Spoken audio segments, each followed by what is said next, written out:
Hi there, Edson here. If you like to capture ideas and brainstorm like I do, you're gonna like this free software called XMind. Check it out. First, point your browser to xmind.net and click on the free download for free version. Once it's downloaded, open XMind and select a template to start editing. I'm going to select the basic classic template and click Create.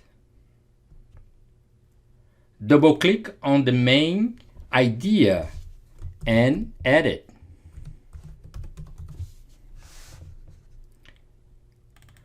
Double-click on the main topic to edit.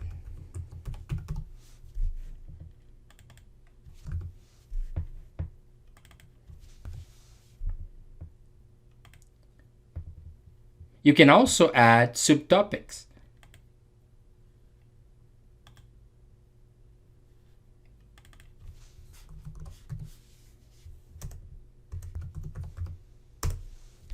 Once you are done, click File and save your document, your brainstorming. That's it. I hope you enjoy it. Take care.